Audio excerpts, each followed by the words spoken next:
이번에는 화석의 분류를 한번 보도록 하겠습니다. 화석은 크게 표준화석과 시사화석으로 분류를 하는데, 표준화석이란 어떠한 시대를 알려주는, 시대를 대표하는 화석이다 라는 의미입니다. 대표적으로 고생대에 삼엽충, 방추충이 있는데, 이 삼엽충이 발견되는 지층의 경우에 이 지층은 고생대에 쌓였구나 라고 우리가 유추를 할 수가 있는 겁니다. 왜냐하면 삼엽충의 경우에는 생존 기간이 짧아서 고생대 내에서만 번성을 했습니다.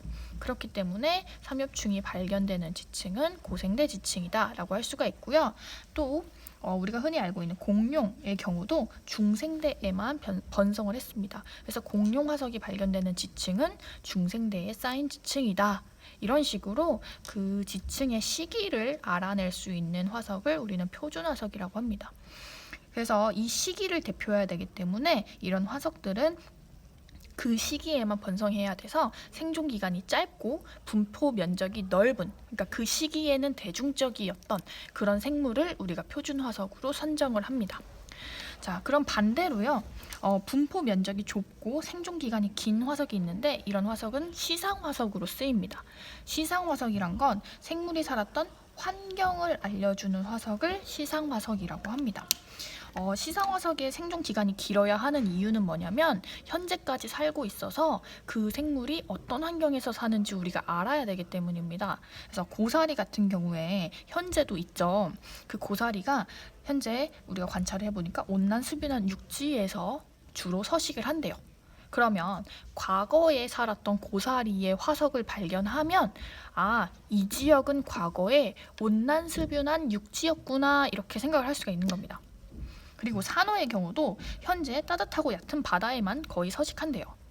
그러니까 산호 화석이 발견되면 이 지역은 과거에 따뜻하고 얕은 바다였구나 라고 유추를 할 수가 있는 겁니다.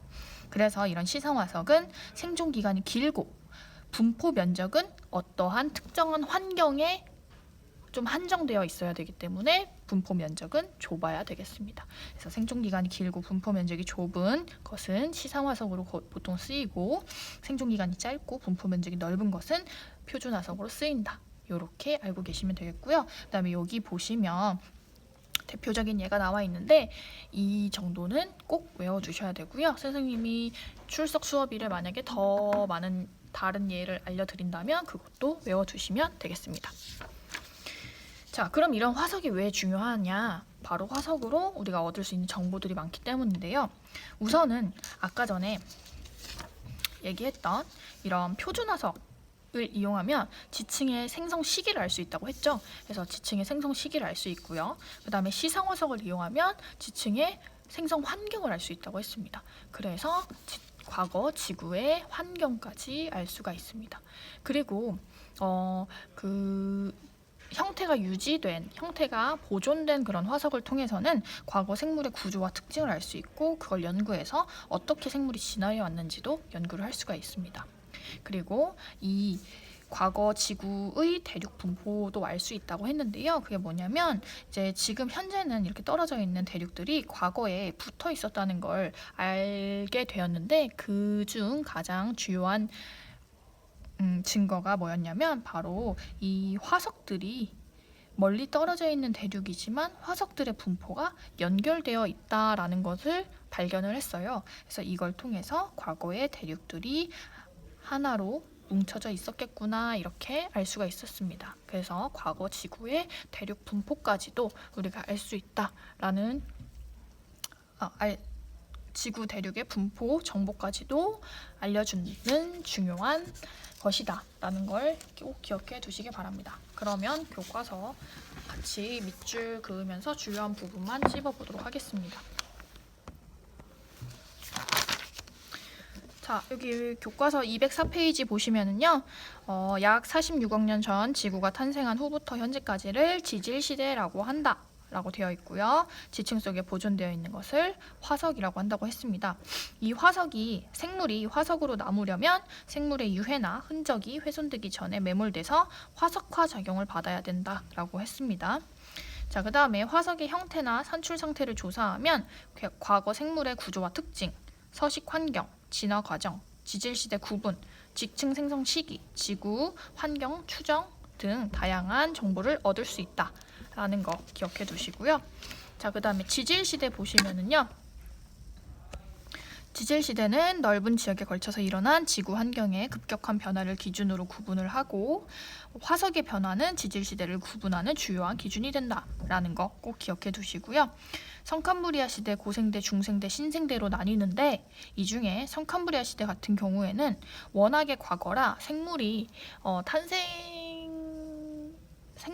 탄생한 거의 극초반이어서 거의 단세포 생물, 그 다음에 다세포 생물 이렇게 껍데기가 없는 흔적이 남기 어려운 생물들이 주로 줄을 차지했고 또 과거부터 현재까지 오랜 시간을 거치다 보니까 생물 화석이 남기가 힘듭니다. 그래서 이 시기에는 생물이 없거나 적어서 화석이 거의 발견되지 않는다라는 거를 꼭 기억해 주시기 바랍니다. 그리고 지질시대의 생물 중 특정 시기에만 번성하였다. 우리 아까 얘기했죠. 표준 화석. 이런 번성하였다가 멸종한 생물의 화석은 지층 생성 시기를 확인하고 지질시대를 구분하는 데 이용할 수 있다라고 했습니다. 자, 그 다음에 여기 보시면 206페이지 화석과 과거의 환경이 나와 있는데요. 생존기간이 길고 특정 환경에서만 서식하는 생물의 화석을 조사하면 그들이 살았던 당시의 기후, 수륙 분포, 대륙의 이동 등 다양한 정보를 얻을 수 있다라고 했습니다. 이거 무슨 화석이라고 했죠? 네, 시상화석입니다. 시상화석. 자, 그리고 밑에 보시면은요. 이처럼 어떤 지층이 특정한 환경에서만 생활하는 생물의 화석을 포함하고 있다면 이 화석을 이용해서 지층이 생성될 당시의 환경을 알 수 있습니다. 그래서 여기 보시면은요. 산호와 고사리가 나와 있는데요. 여기 해보기 밑에 답을 한번 달아보시면 되겠습니다.